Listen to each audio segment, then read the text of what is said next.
Autolite and its 98,000 dealers bring you Mr. David Niven in tonight's presentation of Suspense.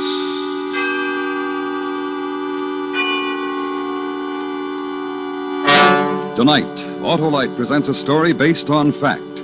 The true report of a man who had everything going for him. But since all his dealings were illegal, it became necessary to move around more frequently than was usual.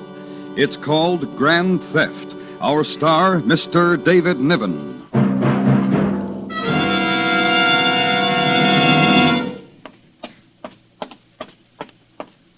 Hey, Hap, what's the rush? Well, not much time, Harlow. For what? Why, to enter that Autolite family charity drawing. You're right, Hap. And friends, if you haven't signed up in the greatest charity event of all time, you'd better hurry, too.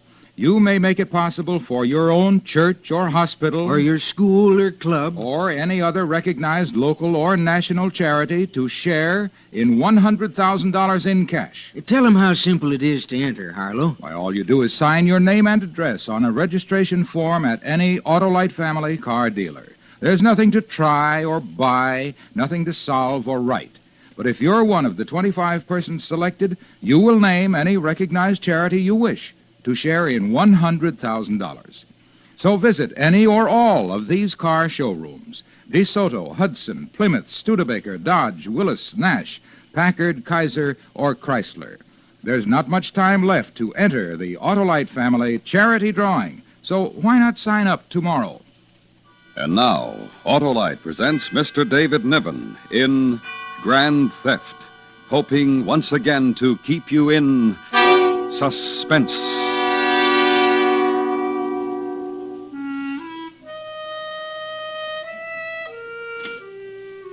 Here's how it works.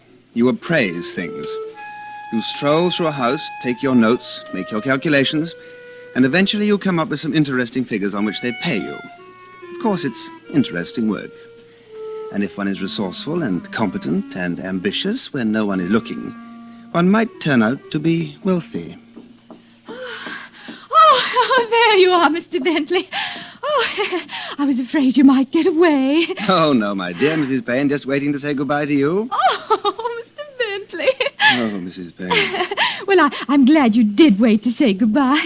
I feel I've really come to know you these last 3 days while you've been at our home appraising all of our goods. And I to know you, dear Mrs. Payne.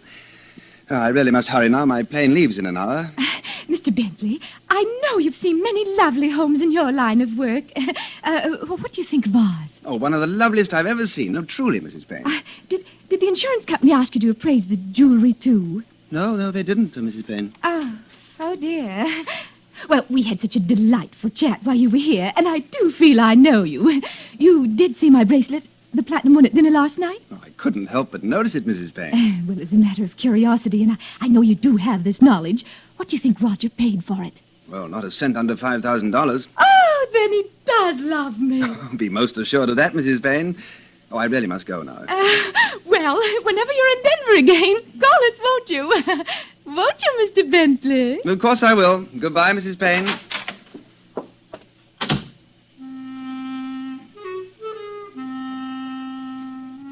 You say goodbye, you take a cab to the airport, get on an airplane, and try to forget her fat face on the way to New York. However, once there, in a little pawn shop you know of on 3rd Street, that face looms before you just for one painful second. Hi, Ben. Hi. Well, what you got this time? Let's see. Platinum, eh? So I understand. What's your price? Give you $1,500 for the thing. Take it or leave it. What? You didn't love her enough. I'll take it.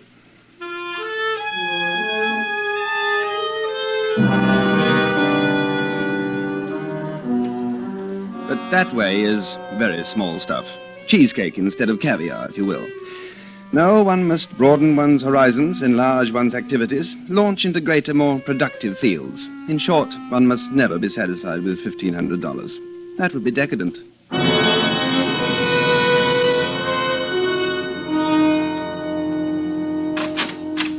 Well, punctual as usual. Oh, I always like to make my little visits on time, Maud. I love you. And how is your dear old grandmother today? Is she comfortable? She's as good as can be expected. When do we get the money? Soon, very soon. Now, don't be impatient. I'm going to speak to the insurance adjuster later on today. But first, I'd like to speak to Mrs. Mullen seriously. She'll be the key person in this situation. Ben, wait. What? You and I, Ben, we're two of a kind, but Grandmother's not like us, and she doesn't know about us. All I want to do is just get enough money to get out of here and get married and go to Paris and forget everything. So do I, my dear. Well, whatever we do, does she have to be involved? Only in a small way, love. She's old, Ben. She's never done anything wrong in her whole life. Look, when you talk to her, be gentle. For some reason, she thinks the sun rises on your shoulders. Why, I don't know. Well, your granny is a woman of supreme taste. You might as well come along. Ugh, a terrible house. Ghastly knickknacks. It's all she has left in her life. These things, her memories. Too bad she doesn't have any money any longer. She broke her glasses yesterday. They're being fixed. You have a visitor, Grandmother. Mrs. Mullen? Mrs. Mullen? Granny, dear, good morning. Ben, it's a wonderful morning, Ben. Yes, it is, dear. Have you been enjoying yourself? You're looking well. Oh, Ben, it's such a lovely morning. Dear, I've something to talk to you about. Will you listen carefully, dear? Ben, be gentle. Sometimes she'll answer, sometimes she won't, but she hears you. What is it, Ben? Now, I want you to be a very good girl and do as I ask you, dear. Yes, Ben. Sooner or later, possibly before the end of this week, a man will call on you. Yes? Now, I don't know his name, but he will represent an insurance company. Now, he will ask you certain questions about some family jewelry. Do you remember about the family jewelry? Do you remember what I told you about the family jewelry, Mrs. Mullen? Granny? Yes, I remember, Ben. What did I tell you? Maud's grandfather gave it to me. Then I gave it to Maud when she was 21, and she's had it ever since, until it was stolen from her. Very good, dear. Very, very good. And that is exactly what you will tell this man when he comes here. He'll ask you all about it. Yes, Ben. What's this all about? I thought the claim was all right. Oh, it's just that I'm going to stir things up a bit.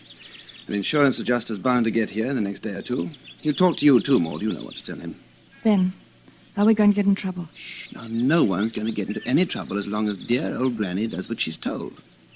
Ben, dear, Yes, Granny, dear?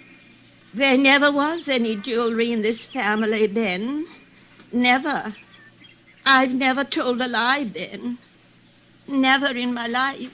You just say what I told you to say, dear, and everything will be fine.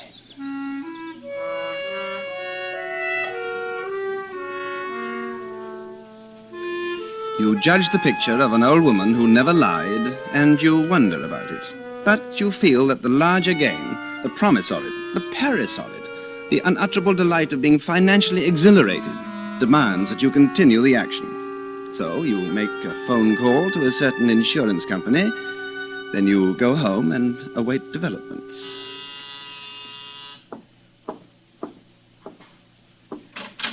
Oh, I believe you called Great Atlantic Underwriters yesterday about a claim. I did. The people who made it asked me to find out what's delaying the matter. I'm from Allied Adjustment Bureau, Mr. Bentley. Great Atlantic turned it over to me. My name's Coombs. I'm happy to know you, Mr. Coombs. Come in. Oh, thank you. I just took a chance and thought I'd drop by this morning. I'd like to ask you some questions about the claim, if I may. Party name of Mullen, Maud Mullen? Yes. Look, I'm just getting ready for an appointment. I don't want to be late. Oh, it'd be all right with me if you want to go on dressing while we're talking, Mr. Bentley. Well, it would be nice to get this settled for Miss Mullen. Yes. Oh, I see you paint. No, I don't paint, Mr. Coombs. Other people paint. I just collect paintings. Oh, The pursuit of art is a natural activity with me. Paintings or any other work that I can put in my home. Anything to remind me that man is creative and not destructive. now, let's see if I have all this right. Chalmers Bentley, Bentley, no initial? No. And you're an appraiser, Mr. Bentley? Oh, yes. Mm-hmm. How about now? Are you with anybody now? No. No, different insurance companies call on me at different times to make appraisals. See? No, we're in the same business, Mr. Coombs. Different ends, of course.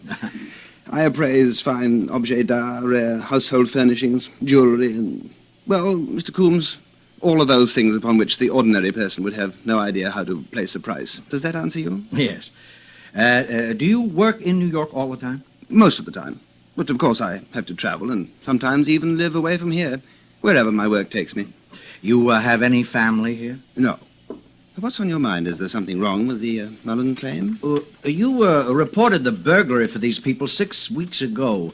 You claimed that Maud Mullen was robbed of $18,000 worth of family jewelry, which you had assessed.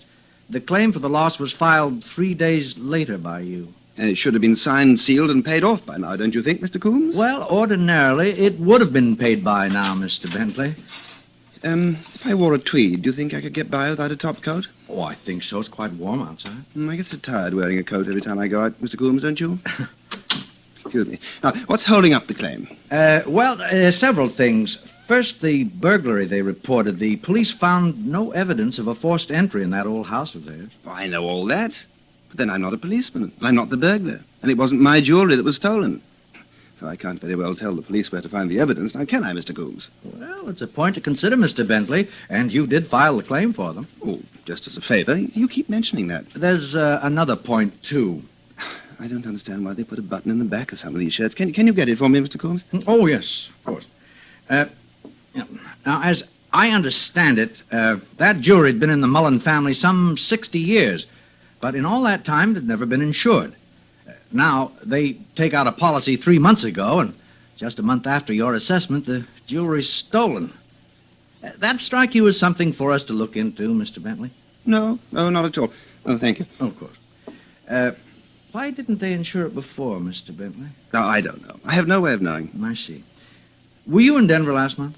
Yes. Why? Appraised some things in the house of a family named Payne? Payne. Yes, I believe that was their name. Yes. Did you know that 2 days after you left, Mrs. Payne discovered a platinum bracelet missing? No, I didn't know. Well, I know.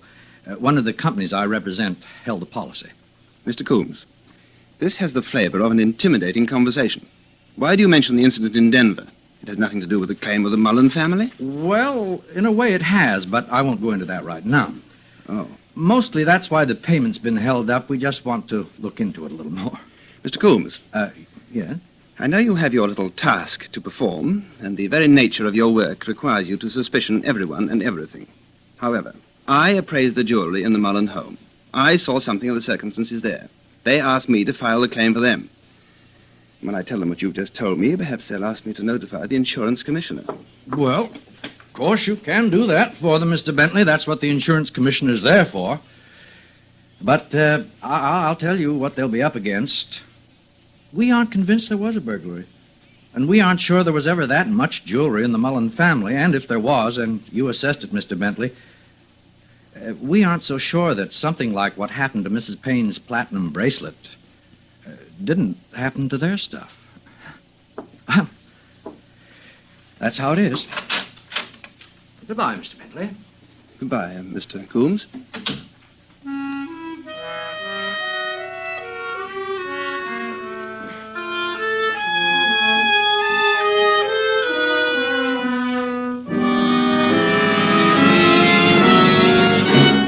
Autolite is bringing you Mr. David Niven in Grand Theft, a story based on fact.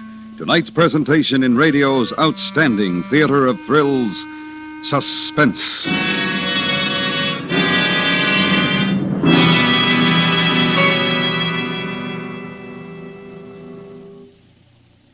During recent months, it has been Autolite's privilege to salute leading car manufacturer members of the Autolite family and their dealers throughout the world for many years of close association. Car dealers from coast to coast have held open house, and some 30,000 Autolite men and women have visited special automobile showings set up in 26 Autolite plants.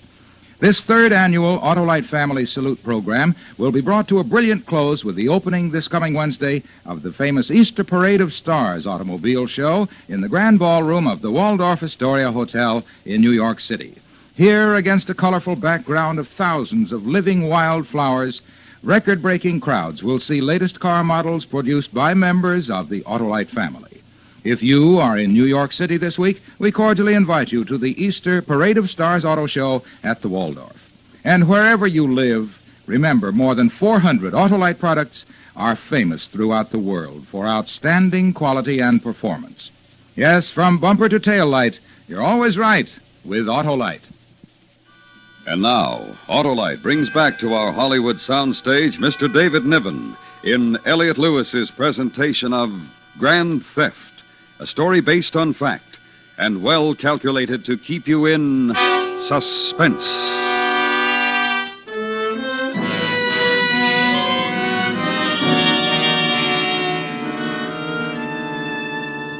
When one's problems become complex, one must rely on experience to carry one through.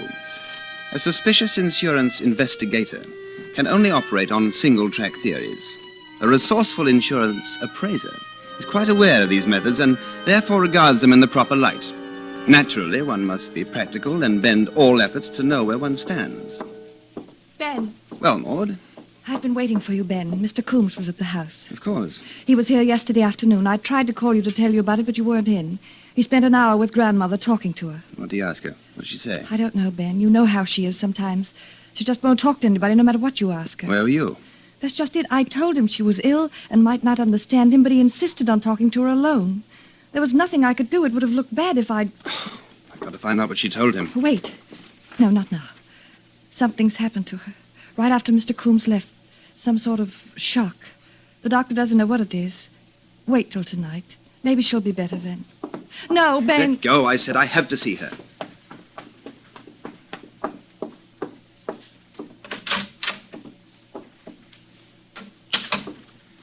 Mrs. Mullen? Mrs. Mullen? Granny? Ben, That's right, Granny. It's me. I want to ask you something, dear. It's important, or I wouldn't have disturbed you. is it a nice day, Ben? Oh, lovely day, dear. Lovely. Mr. Coombs spoke to you yesterday afternoon about that little matter. Do you remember? Do you remember Mr. Coombs, Granny? Granny, tell me, what did he ask you? What did he say? Mr. Coombs? Oh, Ben, he was very, very nice. He smoked a pipe, like Maud's grandfather. I told him all about the jewelry, the brooch, and the ring, and the necklace. I told him it had been in the family 60 years, Ben, and that I gave it to Maud when she was 21. Is that right, Ben? Granny, that's exactly right, dear. Did he ask you anything else? Did you tell him anything else? That was all, Ben. That was all. No, you go back to sleep, dear. I'm sorry to have disturbed you.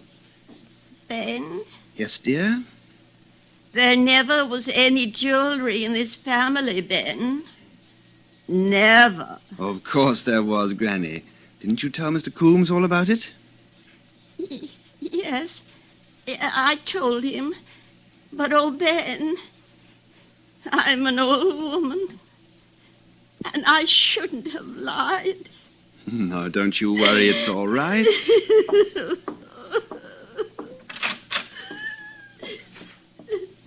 Maud, Well, everything's all right. what? I'm telling you, we're in business. Paris and all. Pack your things. Well, wait, Ben. How is she?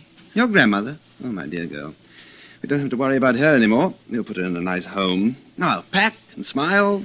You sure we'll get the money on the claim? I'm going over to get it now.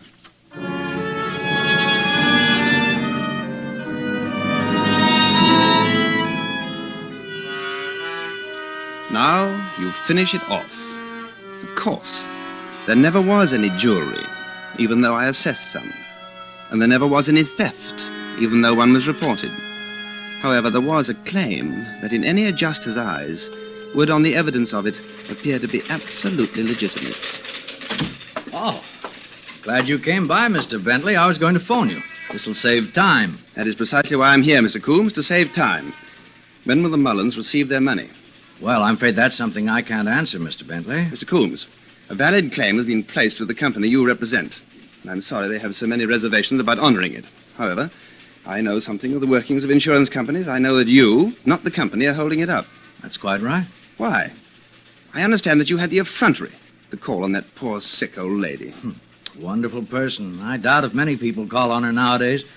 Most of her friends must be dead by now. I'll tell you why I'm here. Miss Mullen asked me to come.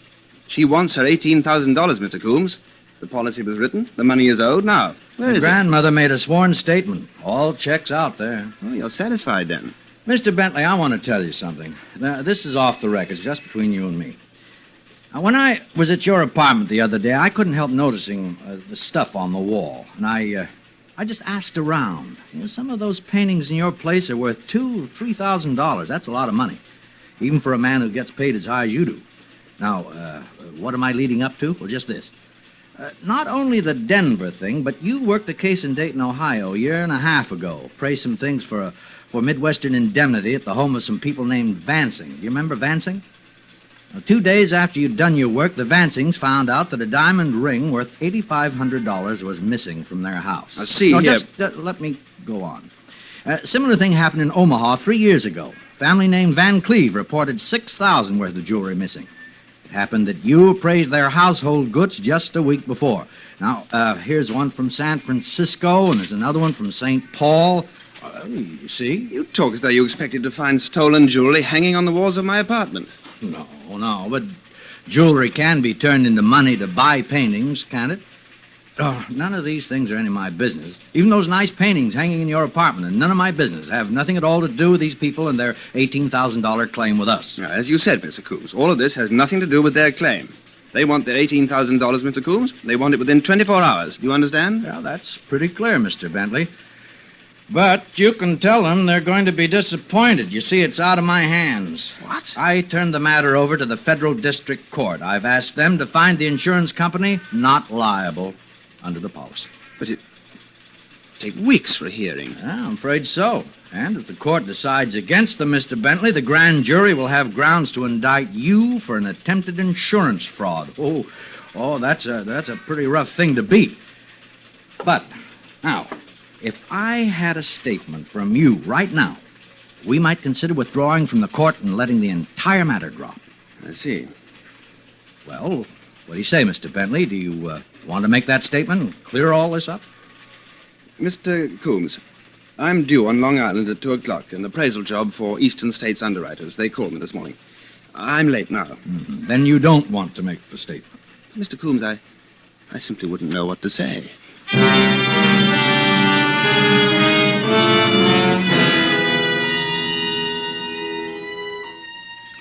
You really do know what to say, but under the circumstances, it would be inadvisable to confide it to Mr. Coombs.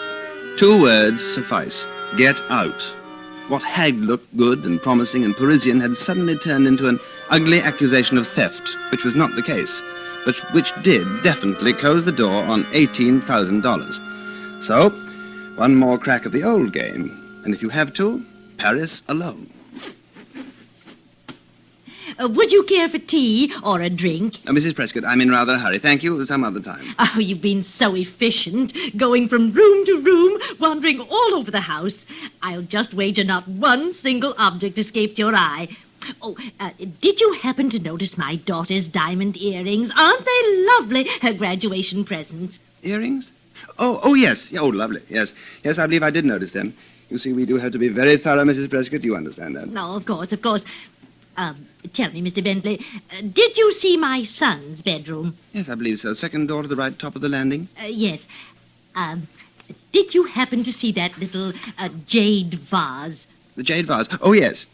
Mr. Bentley, I know this is asking for information that should come officially from the insurance company, but what is it worth? $40. $40? Oh, dear, and I thought it was worth thousands. I bought it in Hong Kong. What did you pay for it?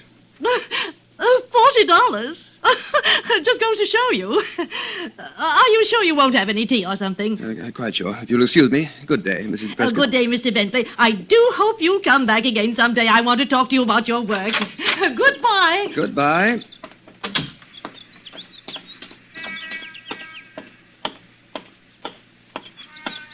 Hello? Huh? Mr. Bentley, this is Detective Ivers. Central Division, Mr. Bentley. What is this? Mr. Coombs, have you lost your mind? Your or full something? name, Chalmers Bentley? Well, of course it is. He knows that. Say, I understand your occupation is appraising, that right? It certainly is. Now, I have a Just a question. minute. I'd like to see that briefcase, Mr. Bentley. What? Sorry. I'll put it all back. You're behind this, Coombs. I dread to think what'll happen when I call my attorneys. It's just a little idea, Mr. Bentley. I had to risk it. Nothing in here. Nothing but a day's work, all unassorted, thanks to you. It's all right. Mind standing still? I certainly do. Now take your hands off me. I've got authority to search your person, Mr. Bentley. It'll be done sooner or later. What are you looking for, a gun or something? We have reason to believe you've taken some jewelry from this home. That's why I looked over the briefcase. That's why I have to search you. Empty your pockets. In the hat. Hold still.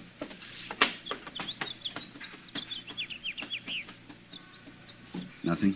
Can you finish it downtown? Now, see here. I've been subjected to just All about right, enough of it's this. not a necklace or a bracelet. We'd have found it by now. It's something smaller, a ring or a pin, or maybe you just pulled something out of a set. But it's on you somewhere, in your shoe or taped under your arm or somewhere.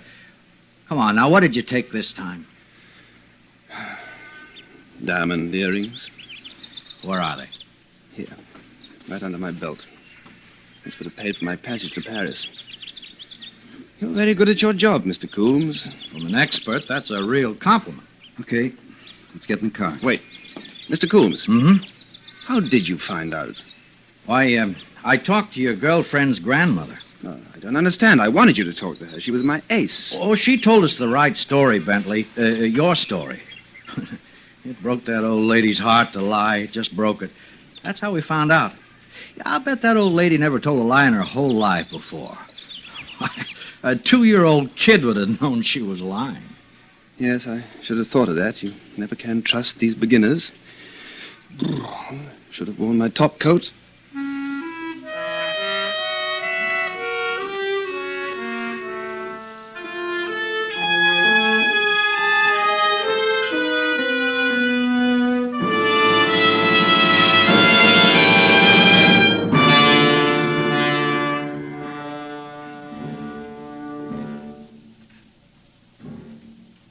Suspense. Presented by Autolite. Tonight's star, Mr. David Niven. Say, Harlow, just who's eligible to enter the Autolite family charity drawing? Anyone and everyone, 18 years or over, Hap. And just what do you have to do, Harlow? Why, Hap, it's as simple as signing your name and address. In fact, that's all you do. Just visit any Autolite family car dealer showroom, sign your name and address to a registration form, and nothing more.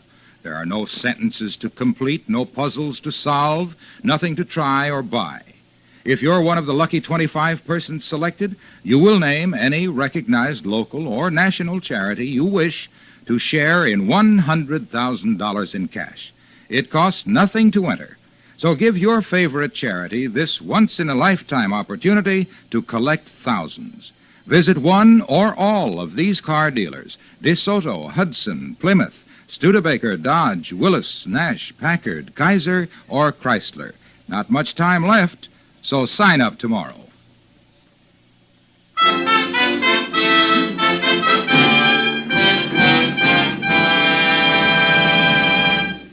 Next week, the story of a man whose welcome home party promised little gaiety and many tears, and surely his death.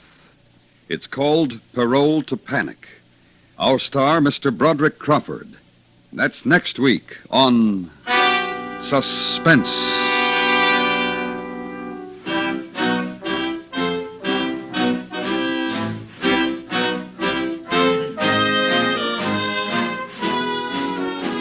Suspense is produced and directed by Elliot Lewis, with music composed by Lucian Morowick and conducted by Lud Gluskin.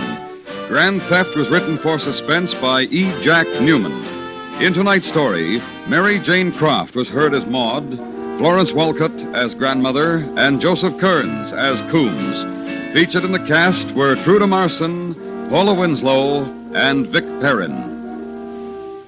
David Niven may soon be seen in The Love Lottery. And remember, next week, Mr. Broderick Crawford in Parole to Panic. This is the CBS Radio Network.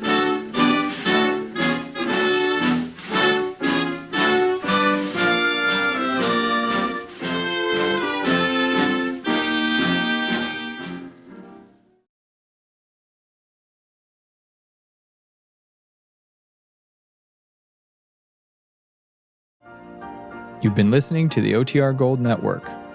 Find more classic radio at otrgold.com.